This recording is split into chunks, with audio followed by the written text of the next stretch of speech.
मुंबई गोवा महामार्गावर अवजड आणि ओव्हरलोड वाहनांमुळे वारंवार होणाऱ्या अपघातांच्या पार्श्वभूमीवर महाराष्ट्र नवनिर्माण सेनेनं तीव्र आंदोलन छेडलंय। बाळाशेठ म्हात्रे यांच्या नेतृत्वाखाली शेकडो कार्यकर्त्यांनी पेण जिते इथं उपप्रादेशिक परिवहन कार्यालयात धडक देत निवेदन दिलं। अवजड वाहनांकडून नियमांचं उल्लंघन, ओव्हरलोड वाहतूक आणि निष्काळजीपणाने वाहन चालवल्यामुळे नागरिकांचे जीव जात असल्याचा आरोप करण्यात आलाय। महामार्गावर ओव्हरलोड वाहतूक तातडीनं थांबावी अशी मागणी यावेळी करण्यात आली। नियमभंग करणाऱ्या वाहनांवर कारवाई, वजन तपासणी मोहीम तसंच बेकायदेशीर स्टोन क्रशर आणि प्रकल्पांची चौकशी करून कारवाई करावी अशी मागणी देखील करण्यात आली। अन्यथा आंदोलन तीव्र करण्याचा इशारा देण्यात आलाय। मी माझी ओळख देतो। मी आदरणीय राज साहेबांचा जिल्हाध्यक्ष बोलतो। मी एक मनसे सैनिक। 2 दिवसापूर्वी जी वाईट घटना घडली ती सर्वांना माहीत आहे। अत्यंत इतकी वाईट घटना की 2 सख्खे भाऊ मेले। मी किती दुःखद घटना असेल आणि केवळ जबाबदारीला आरटीओ डिपार्टमेंट, महसूल डिपार्टमेंट, हे माजूर कॉरीवाले हे ड्रायव्हर लोकांना सांगतात काय पण करा यांचे बापाचं राज्य काय पण कोणाला पण मारा म्हणजे, आणि त्यांचं लक्ष असतं पण आरटीओ नाही करत, ते त्यांचे ताटला खायचे। त्याच्यामुळे आज 2, 3, 4 वर्षात किती बायकोले गेले सांगा ॲक्सिडेंटमध्ये, त्यांची कुटुंब गेली, बरबाद झाली, त्याला जबाबदार कोण? यांची गटली भरतात, जनतेने उपाशी मारू द्या, त्यांचे ॲक्सिडेंट करा, त्यांना मारा, याच्या व्यतिरिक्त या लोकांचं काही नाही। त्या दिवशी तुमचा जवळपास 2 तास रास्ता रोको होता आणि त्याच्यानंतर आता तुम्ही निवेदन पत्र दिलेलं आहे। काय अल्टिमेटम दिलाय प्रशासनाला? काय साहेब आहे, हे आईवा डंपर चालतात खडीचे, एक केवळ यांचा लिमिट काय असतो बॉडी लेवल, हे तुम्हाला माहिती आहे। हे डिगला असतो एकदम 4-5 फूटचा, याच्यामुळे सर्व ॲक्सिडेंट करतात। याला जबाबदार करून आरटीओ डिपार्टमेंट, तुम्हाला सर्वांना माहिती आहे, पत्रकारांना माहिती आहे, जनतेला माहिती आहे। आर्थिक व्यवहार चालतं 100% साहेब, मी सांगतो 100% असं करतो। आणि यांचे ते हे टाटा खायचे वरच्यांचे कॉर्पोरेटचे। आता त्यांनी तुम्हाला आश्वासन दिलं? आम्ही आज त्यांना वॉर्निंग दिली, आजपासून आतापासून जर डिगला असेल खरीचा तर तुमच्यावर आम्ही थेट काय हायवे आंदोलन करू, मोठा करू, ऑफिस पण तोडू, मी सर सांगते। हा उद्रेक म्हणावा का? उद्रेक अहो 2 भाऊ मेले, लहान एक 25 वर्षाचा, एक 23 वर्षाचा, आपले मुलं गेले, आपलं कसं वाटतं साहेब तुम्ही सांगा मला। म्हणजे कशा प्रकारे पाठिंबा देते त्या 2 जे मयत झालेले आहेत त्यांचा आम्ही पाठला करू, त्यांना आम्ही पैसे मिळून देऊ, आर्थिक सहाय्य, कारण त्यांच्या बिचारांचा आधार घ्यायला कुटुंबाचे तर त्यांचा वंशच साहेब बरबाद झाला। केवळ जबाबदारी कॉरीवाले हरामखोर बोलतो मी आणि आरटीओ ऑफिसर। आता तरी प्रशासन या संदर्भातून जागृत व्हावं आणि सगळं काय जागृत होणार, हिंमत जागृत होणार तर आम्ही कशाला बसलो मनसे सैनिक। यापुढे उद्रेक 100% होणार साहेब, हे 0% आहे हो, लय खूप मोठा उद्रेक होणार आहे साहेब। कष्ट, जिद्द आणि सातत्यपूर्ण मेहनतीच्या जोरावर मुंबई पोलीस आणि नवी मुंबई पोलीस दलात निवड झालेल्या कमांडो करिअर अकॅडमीच्या 10 विद्यार्थ्यांचा पेण येथील महाकाली हॉलमध्ये भव्य सत्कार करण्यात आला। योगेश मोकल यांच्या पुढाकारानं आयोजित या कार्यक्रमात विद्यार्थ्यांना मान्यवरांनी मार्गदर्शन केलं। यावेळी प्रशिक्षक, सामाजिक कार्यकर्ते आणि पालक मोठ्या संख्येने उपस्थित होते। कार्यक्रमात निवड झालेल्या विद्यार्थ्यांचा गौरव करण्यात आला। पोलीस सेवेत ही केवळ सुरुवात असून पुढील काळात अधिक जबाबदारीनं काम करण्याचं आवाहन मान्यवरांनी केलं। विद्यार्थ्यांनी आपल्या यशाचं श्रेय आई वडील आणि गुरुजनांना दिलं।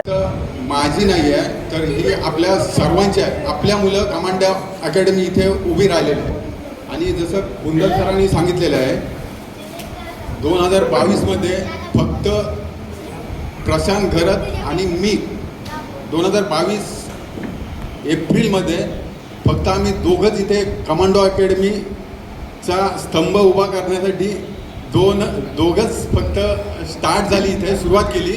त्यानंतर 2 ते 3 महिन्यात जवळजवळ 50 ते 60 मुलं कमांडो अकॅडमीला जॉईन झाली। त्यावेळी आपल्याकडे काहीच सुविधा नव्हती, काहीच नॉलेज नाही, काहीच नाही।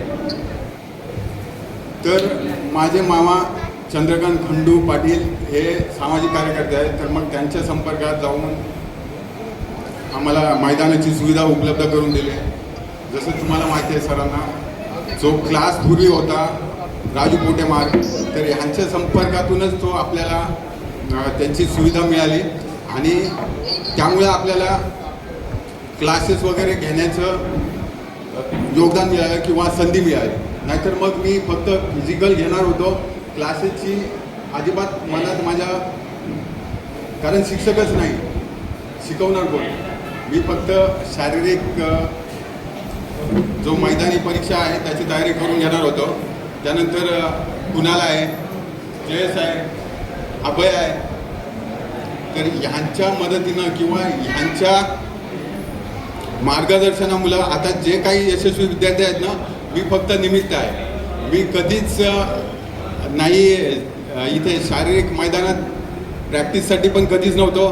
जे काही केलं ते Jayesh sir, Aresh sir, Vijaydada Bhagat sir, Kunal sir, Karlekar sir यांच्यामुळे हे जे दिसतात यशस्वी विद्यार्थी ते फक्त ह्यांच्यामुळेच आहे. आणि कमांडो अकॅडमीचं नाव पुढे करण्यात या सर्वांचं योगदान आहे. योगेश मोकल सर फक्त नाव आहे, निमित्त आहे. सर्वप्रथम कमांडो करिअर अकॅडमीचे संचालक आमचे सर योगेश मोकल सर यांचे आभार, कारण आज त्यांचं खूप मोलाचं मार्गदर्शन आम्हाला लाभले. त्यामुळे आज आम्ही यशस्वी झालेलो आहोत. आम्ही सर्व विद्यार्थी सरांनी खूप मेहनत घेतली आम्हाला यशस्वी होण्यासाठी. त्यानंतर कमांडो करिअर अकॅडमीसाठी आम्हाला ग्राउंडचे मार्गदर्शक दिलेले आहे आमच्या जयेश दादा, आणि लेक्चरचे मार्गदर्शक आम्हाला कुणाल दादा, लखन दादा, हरीश सर, त्यानंतर कार्लेकर सर या सर्वांनी आम्हाला खूप मोलाचं मार्गदर्शन केलं, सहकार्य केलं. आणि आज त्यांच्यामुळे आज आम्ही मुंबई पोलीस आणि नवी मुंबई पोलीस इथे भरती झालेलो आहोत. तर हे त्यांचे खूपच मोलाचं सहकार्य होतं त्यांचं. मावळा प्रतिष्ठानच्या वतीनं वाकरूळ येथील वाकेश्वर मंदिर परिसरात आयोजित गजर कीर्तनाचा सोहळा आनंदाचा या कार्यक्रमात हभप निवृत्ती महाराज इंदुरीकर यांचं भव्य जाहीर कीर्तन उत्साहपूर्ण वातावरणात पार पडलं. निवृत्ती महाराज इंदुरीकर यांनी आपल्या प्रबोधनात्मक शैलीतून संस्कार, व्यसनमुक्ती, सामाजिक बांधिलकी आणि शिक्षणाचं महत्त्व यावर मार्गदर्शन केलं. त्यांच्या विचारांना उपस्थित भाविकांनी उत्स्फूर्त प्रतिसाद दिला. या कार्यक्रमाला रायगड जिल्ह्यासह परिसरातून हजारो भाविक उपस्थित होते. भक्तिमय वातावरणात पार पडलेल्या या कीर्तन सोहळ्याचं उपस्थित मान्यवरांनी कौतुक केलं. प्रतिष्ठानच्या माध्यमातून आणि आमच्या परमपूज्य लांबे महाराजांच्या नेतृत्वाखाली आणि मंगेशबाई आणि त्यांचे सर्व सहकारी म्हणजे आम्ही सर्व मंडळी यांच्या सहकार्यानं या ठिकाणी अत्यंत सुंदर कार्यक्रम हा या ठिकाणी आयोजित केला होता. मान्य इंदुरीकर महाराजांसारखा एक तर्कानं विचार मांडणारा आणि वास्तव आपल्या वाणीतून स्वच्छपणाने सांगणारा असा एक वक्ता या कीर्तनाकरता या ठिकाणी मिळाला होता. मी निश्चितपणानं सांगेन की समाजाला हा महाराष्ट्र पुढे पुरोगामी आहे, प्रगतिशील आहे, सुंदर आहे. हे काय तर याला एक कारण, अनेक कारण आहेत. त्यापैकी एक कारण असं आहे की कीर्तनाची परंपरा या महाराष्ट्रामध्ये अखंड गेली कित्येक वर्ष चालू राहिली आणि महाराष्ट्राचं प्रबोधन करण्याचं काम या कीर्तनाच्या सेवेतून या ठिकाणी करण्यात आलं. या सेवेच्या मधला एक हे पुष्प म्हणून या कार्यक्रमाचा या ठिकाणी उल्लेख करावा लागेल. आज इंदुरीकर महाराजांनी अत्यंत स्वच्छपणाने, सुंदरपणाने आणि निर्भीडपणानं सत्याची बाजू या ठिकाणी धरत धर्म, सत्य, कीर्तन, प्रबोधन ह्या सगळ्यांचं अत्यंत सुंदरपणानं मेळ घालत या ठिकाणी आमचं उद्बोधन या ठिकाणी सुंदर पद्धतीने या ठिकाणी केलं. समाजाच्या असणाऱ्या समस्या, समाजाला भेडसावणाऱ्या समस्या ह्या माध्यमातून, कीर्तनाच्या माध्यमातून आणि या ठिकाणी धर्माच्या माध्यमातून आणि प्रबोधनाच्या माध्यमातून, धर्म म्हणजे केवळ जात आणि धर्म नव्हे तर धर्म म्हणजे आम्हा सर्व मंडळींची जगण्याची एक रीत, ह्या रीतीच्या माध्यमातून अशा अर्थाने हा धर्म ह्या माध्यमातून अत्यंत सुंदर प्रबोधन या ठिकाणी केलं. हे प्रबोधन ज्यांच्या कष्टातून साकारलं ते मावळा प्रतिष्ठानच्या सर्व मंडळींना आणि हरिभक्त परायण आमचे लांबे महाराज या सर्व मंडळींचे आणि विशेषतः हे सर्व हा संकुल आम्हाला ज्यांनी उपलब्ध करून दिला त्या वाकळूकरांचं आणि पूर्व भागातल्या सर्व मंडळींचं या ठिकाणी मी मनापासून या ठिकाणी आभार मानतो. कारण चांगले विचार ऐकायला मिळणं हे आता फार दुर्लभ झालंय आणि जे दुर्लभ झालंय तेच नेमकं तुम्ही या ठिकाणी दिलं, त्याबद्दल पुन्हा एकदा सर्वांचं या ठिकाणी. खरा उद्देश तर महाराजांनी जो सांगितला ना की बरीचशी पिढी ही व्यसनाधीन झालेली आहे. बरीचशी पिढी ही ज्या पद्धतीने त्यांनी सांगितलं की हातातल्या मोबाईलच्या रमीवरती खूप अडकलेली आहे. आम्ही बऱ्याच वेळा सर ॲक्सिडेंट होताना मुलांना बघतो, म्हणजे दारू पिलेली मुलं ॲक्सिडेंट होतात, त्यांच्या बॉड्या जेव्हा घरी घेऊन जातो ना तेव्हा एवढ्या वेदना होतात की आपण ही जगण्यासाठी आणलेली ॲम्ब्युलन्स होती, पण ज्या दिवशी आपण डेड बॉडी घेऊन जातो त्यावेळेच्या वेदना खऱ्या वाईट असतात. कारण ज्याच्या घरचं जातं त्याला किती दुःख होतं ते आपल्याला कळतं. आपण उडवलेल्या माणसांना तुम्ही बघितलं असाल की भेटत नाहीत. एखाद्या आदिवासीला उडवून जेव्हा जातो ना आपण हॉस्पिटलला घेऊन जातो पण त्याला नंतर खर्च करणारी गाडी ज्या दिवशी भेटत नाही त्या दिवशी तो तडफडत तिथं राहिलेला असतो. आपण इथं CCTV दिलेत ह्या रोडला पोलिसांना मदत म्हणून, कारण बुडवलेला माणूस भेटला पाहिजे. आणि हा जो विचार आपण सांगितला, आम्ही सांगितलं, तर लोकांना तो राजकारणाचा वाटतो. तेच महाराजांच्या तोंडून ऐकलं तर लोक टाळ्या वाजवतात. परिवर्तन झालं पाहिजे, लोकांच्या मध्ये बदल खऱ्या अर्थाने घडला पाहिजे आणि तरुणांमध्ये बदल घडला पाहिजे. आम्ही बोललो लाख म्हणजे सांगेन की आम्ही निर्व्यसनी आहोत, पण बहुतेकांनी त्यामध्ये गेलं पाहिजे, कारण पिढी बर्बाद झाली, घर बर्बाद होतं, आईवडील दुःखी होतात आणि कमवता पोरगा जेव्हा अशा पद्धतीने वाया जातो तेव्हा वेदनादायक होतं. आपल्याबरोबर राहणारी माणसं ही जीवापासून आपली आहेत आणि त्यांना जर का मनापासून आपलं म्हणायचं असेल तर सुधारण्याची पद्धती आपण सुरुवात करू, अशा भावनेने आपण महाराजांना आणलं होतं. आणि आज टाळ्यांवरनं तुम्हाला कळलं असेल की त्यांनी ह्यातली 10% लोक तरी चांगलं घेऊन गेली, तरी आपण केलेला कार्यक्रम सफळ झाला असं त्याचा. मौजा किन्ही किनारा येथील शेत पाणंद रस्ता मुख्यमंत्री बळीराजा शेत पाणंद रस्ता योजनेतून तातडीनं मंजूर करून काम सुरू करावं अशी मागणी माजी सरपंच वामनराव राठोड यांनी केली आहे. पावसाळ्यात रस्ता चिखलमय होऊन शेतकऱ्यांना शेतात जाणं कठीण होत असल्यानं शेती कामावर परिणाम होत असल्याचं निवेदनात नमूद करण्यात आलंय. याबाबतचा प्रस्ताव 3 महिन्यापूर्वीच तहसील कार्यालयात सादर करण्यात आलं, मात्र तरीही अद्याप कार्यवाही झालेली नाही. 8 दिवसात काम सुरू न झाल्यास आमरण उपोषणाचा इशारा देण्यात आलाय. या प्रश्नावर प्रशासन काय भूमिका घेते याकडे शेतकऱ्यांचं लक्ष लागलंय. या बातमीचा आढावा घेतलाय प्रतिनिधी निलेश कुरमेलकर यांनी. तालुक्यातील किनी गाव इथं आलेला आहो आणि यांची एक रस्त्याची अडचण होती, तर आपण थेट त्या सरांसोबत काय अडचण आहे यांना रस्त्याची ते विचारून घेऊ. सर, तुमचं नाव? माझं नाव वामन सिंग राठोड, ग्रामपंचायत किनी किनारा सरपंच म्हणून मी गेल्या 10 वर्षापासून इथं कार्यरत आहे. आणि विशेष म्हणजे अनेक वर्षापासून या गावामध्ये शेतकरी शेत करत आहे, परंतु या गावाचा सर्वात मोठा प्रश्न आहे शेतामध्ये जाण्यासाठी रस्त्याचा खूप मोठा प्रॉब्लेम आहे. महाराष्ट्र शासनाने जानेवारी 2025मध्ये मुख्यमंत्री बळीराजा शेतकरी पांदण रस्ता ही योजना अंमलात आणली आणि शासनाने खूप गाजावाजा केला का प्रत्येक शेतकऱ्यांच्या बांधापर्यंत शेतापर्यंत जाण्यासाठी पांदण रस्ते आम्ही बांधकाम करून देऊ अशी आश्वासन दिलं. आम्ही गेल्या 3 वर्षापासून संबंधित आमचे तहसील कार्यालय घाटांजी इथे आम्ही रितसर प्रस्ताव दाखल केलेला आहे, परंतु अद्यापर्यंत त्या प्रस्तावावर कुठल्याही प्रकारची कारवाई झाली नाही. आता पावसाळ्याचे दिवस आले, शेतकऱ्यांचे शेतीचे कामं, वावरात जाण्यासाठी पेरणीचे आणि अतिशय दयनीय अवस्था त्या पांदण रस्त्याची आहे. माननीय मी कलेक्टर साहेबांना, तहसीलदार साहेबांना, पालकमंत्री आणि आमचे स्थानिक आमदारांनी मी निवेदन सादर केलेलं आहे आणि त्या निवेदनामध्ये असे नमूद केलेलं आहे, जर या 8 दिवसामध्ये ती पांदण रस्ता जर मंजूर न झाल्यास आम्ही आमरण उपोषण करू अशा आमच्या अर्ज निवेदनमध्ये आम्ही नमूद केलेलं आहे. मी सन्माननीय कलेक्टर साहेब, तहसीलदार साहेबांना मी विनंती केलेली आहे, त्वरित आमचे पांदण रस्ता मंजूर करून आमच्या शेतकऱ्यांचे प्रश्न सोडवाल अशी अपेक्षा मी माननीय जिल्हाधिकारी साहेबाकडून अपेक्षा केलेली आहे. धन्यवाद सर. न्यूज मराठी 24/7 निलेश कुरमेलकर, यवतमाळ जिल्हा प्रतिनिधी. तालुक्यातील दुधनाळ येथील महादेव मंदिर परिसरात आयोजित श्री शिव महापुराण कथेची सुरुवात आंतरराष्ट्रीय कथावाचक पंडित प्रदीप मिश्रा यांच्या वाणीतून मोठ्या भक्तिमय वातावरणात झाली. या कथेसाठी जवळपास 3 लाख भाविकांची उपस्थिती लाभली. राजेंद्र पाटील कुटुंबाच्या वतीनं आयोजित या सोहळ्यात शिवभक्ती, भजन आणि आध्यात्मिक संदेशांनी परिसर दुमदुमून गेला. कथा वाचनादरम्यान पंडित मिश्रा यांनी शिवभक्ती, सत्यवाचन आणि संस्कार यांचं महत्त्व स्पष्ट केलं. महाराष्ट्रासह विविध राज्यातून मोठ्या संख्येनं भाविक उपस्थित राहिल्यानं संपूर्ण परिसर भक्तिरसात न्हाऊन निघाला.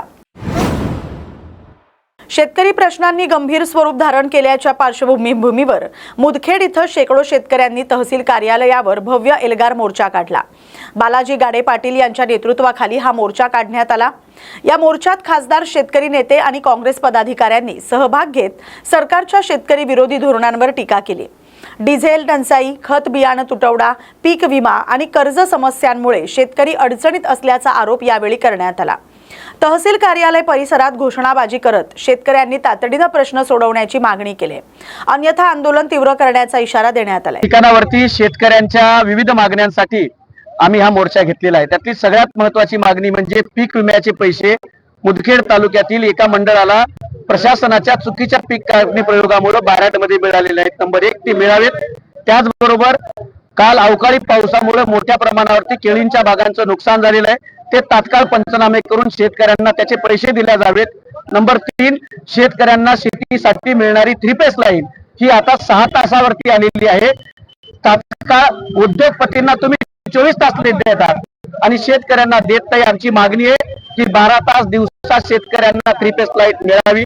डिझेल पेट्रोलचे दर कमी करून तुटवडा बंद करावा व त्याचबरोबर गॅसच्या बुकिंगचा वेळ कमी करून गॅसची दरवाढ कमी करावी, ही देखील मागणी या मोर्चामध्ये आहे. त्याचबरोबर खतांचा बी बियाण्यांचा तुटवडा जो आहे तो बंद करावा, लिंकिंग बंद करावं, कृत्रिम साठेबाजी बंद करावी आणि शेतकऱ्यांच्या हिताचे निर्णय सरकारने घ्यावेत, ही मागणी करण्यासाठी हा मोर्चा आम्ही घेतलेला आहे. आणि यात गाढव सहभागी झालेत. सरकारनं गाढवपणा करू नका हे सांगण्यासाठी आमच्या मागण्या मान्य झाल्या नाही, तर यापेक्षा मोठा मोर्चा काँग्रेस पक्ष महाराष्ट्रभर काढेल आणि चक्काजाम करेल. आज मुदखेड तालुक्यात आपण बघू शकता की मोठ्या प्रमाणात शेतकरी वर्ग रस्त्यावर उतरलेला आहे, सरकारच्या विरोधात आक्रोश करत आहे.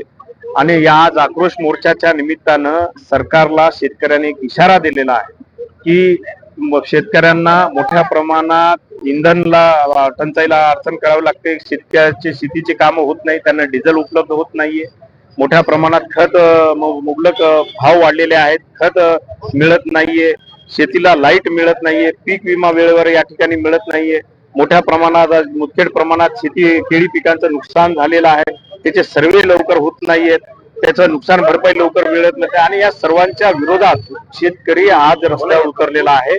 आणि निश्चितच शेतकऱ्यांनी आज सरकारला एक सज्जड दम दिलेला आहे की येणाऱ्या काळात जर आपण आमची दखल घेत नसेल तर याही भावना तीव्र होतील आणि मोठ्या प्रमाणात शेतकरी वर्ग रस्त्यावर उतरल्याशिवाय राहणार नाही. काँग्रेस पक्ष जे शेतकऱ्यांच्या पाठीमागे हमेशा राहिलेला आहे आणि शेतकऱ्यांचं हित काँग्रेसनं हमेशा मागच्या 70 वर्षात केलेलं आहे. या सरकारने फक्त पीएम किसान योजना चालू करून 12,000 वर्षाला देण्याचं काम केलेलं आहे, पण इकडे प्रत्येक शेतकऱ्याच्या मागे 1 लाख रुपयाचं नुकसान सरकारला या ठिकाणी दिसत नाहीये. तर मला एवढंच सांगायचं आहे की सरकारने शेतकऱ्यांची वेळेवर दखल घ्यावी, अन्यथा हे आंदोलन उग्र रूप धारण केल्याशिवाय राहणार. परभणी शहरात दुपारी अचानक हवामानात बदल होऊन वादळी वाऱ्यासह मुसळधार पावसानं हजेरी लावली. जोरदार वाऱ्यामुळे काही भागात झाडांच्या फांद्या तुटून पडल्या आणि काही ठिकाणी पत्रे उडाल्याच्या घटना घडल्या. झाडं पडल्यानं काही मार्गावर वाहतूक काही काळ विस्कळीत झाली होती. खबरदारी म्हणून वीज पुरवठा तात्पुरता खंडित करण्यात आला. दरम्यान या पावसामुळे वाढत्या उष्णतेपासून नागरिकांना मोठा दिलासा मिळालाय. शहरात हवेत गारवा निर्माण झालाय. या बातमीचा आढावा घेतलाय प्रतिनिधी मोहसिन खान यांनी. गंगाखेड तालुक्यातील नळदगाव गोपा रस्त्यावर अवैध वाळू वाहतूक करणाऱ्या 3 हायवा वाहनांवर पोलिसांनी धडक कारवाई करत मोठा मुद्देमाल जप्त केलाय. या कारवाईत तब्बल 90,75,000 रुपयांचा मुद्देमाल हस्तगत करण्यात आलाय. पंकज कुमावत यांच्या मार्गदर्शनाखाली पोलीस पथकानं सापळा रचून ही कारवाई केली आहे. वाळूची अवैध वाहतूक करताना आढळलेली 3ही वाहनं जप्त करण्यात आलेत. वाहन चालक आणि मालकाविरोधात विविध कायद्यांअंतर्गत गुन्हा दाखल करण्यात आलाय. या कारवाईमुळे परिसरातील अवैध वाळू वाहतूक करणाऱ्यांचे धाबे दणाणलेत. पुढील तपास सुरू आहे. रायगड जिल्ह्यातील महाड तालुक्यातील मुठवली गावाजवळील बौद्धवाडी परिसरात सलग 3 दिवसांपासून वाघाचा वावर आढळून आल्यानं ग्रामस्थांमध्ये भीतीचं वातावरण निर्माण झालंय. गावच्या हद्दीजवळ वाघ दिसल्याच्या घटनांमुळे नागरिकांमध्ये चिंतेचं वातावरण पसरलंय. शेतकरी, गुराखी तसंच जंगलालगत राहणाऱ्या कुटुंबामध्ये भीती वाढली. ग्रामस्थांच्या म्हणण्यानुसार वाघाच्या हालचाली गेल्या 3 दिवसांपासून परिसरात दिसून येत आहेत. त्यामुळे सकाळी आणि संध्याकाळी शेतात जाणाऱ्या नागरिकांना तसंच जनावरं चारण्यासाठी जाणाऱ्यांना धोका निर्माण झालाय. या पार्श्वभूमीवर संबंधित वन विभागानं तातडीनं घटनास्थळी पाहणी करून वाघाच्या हालचालींवर लक्ष ठेवावं तसंच नागरिकांच्या सुरक्षेसाठी आवश्यक उपाययोजना कराव्यात अशी मागणी ग्रामस्थांकडून करण्यात येते. गंजीमाळ परिसरात मध्यरात्री 1:30च्या सुमारास 25 ते 30 तरुणांच्या टोळक्यानं धुडगूस घालत मोठ्या प्रमाणात वाहनांची तोडफोड केल्याची घटना घडली. ही संपूर्ण घटना सीसीटीव्ही कॅमेऱ्यात कैद झाली. जयभीम चौक ते शेतकरी संघ परिसरातील 4 चाकी, दुचाकी, टेम्पो आणि रिक्षा अशा सुमारे 25 ते 30 वाहनांचं नुकसान करण्यात आले. काही तरुणांनी धारदार हत्यारांसह परिसरात दहशत माजवल्याचंही समोर आले. या घटनेमुळे परिसरात भीतीचं वातावरण निर्माण झाले. संबंधितांवर तातडीनं कठोर कारवाई करण्याची मागणी स्थानिक नागरिकांकडून केली जाते. टिंबर मार्केट गंजीमाळ जयभीम तरुण मंडळ ते राजाराम चौक परिसरात सुभाषनगर जवाहरनगर परिसरातली 18 ते 25 वयोगटातील मुलं 8 गाड्या घेऊन तिब्बल सीट जवळजवळ 25 ते 30 पोरांनी या परिसरात काही कारण नसताना सर्वसामान्यांच्या गाड्या फोडून धुडगूस घालण्याचा प्रयत्न केला. रात्री 1च्या आसपास ही घटना घडली. त्यानंतर आम्ही पोलीस खात्यांना कळवलं. पोलीस खात्याचे राजवाडा पोलीस निरीक्षक श्री लोंढे साहेब, DYSP मॅडम आणि सर्व पोलीस फौज फाटाचे झाले. त्यांनी रात्री परिस्थिती पाहिली. परिस्थिती पाहिल्यानंतर आम्हीही त्यांना त्या बाबतीत सगळ्या सूचना दिल्या. त्यानंतर त्याने कारवाई करण्याचा आम्हाला शब्द दिला. परंतु ही परिस्थिती आहे ती गंजमाच्या इतिहासात अशी पहिल्यांदाच घडलेली आहे. वाद कुणाचाही असो, पण वाद झाला म्हणून सर्वसामान्य लोकांच्या गाड्या फोडून त्यांचं आर्थिक नुकसान करणं हे काय बरोबर नाही. याच्यावरती पोलीस खात्याचा वचक असलेला असा दिसत नाही. पण पोलिसांनी पण याच्या बाबतीतली इथून पुढची काळजी घेऊन अशा गुंडांच्या वरती कडकातली कडक कारवाई करून आमच्या लोकांना न्याय मिळवून द्यावा, हीच या गंजीमाळ आणि टिंबर मार्केट परिसरातील गाडी फुटलेल्यांच्या वतीनं मी आपल्यासमोर आपलं मनोगत व्यक्त करतो.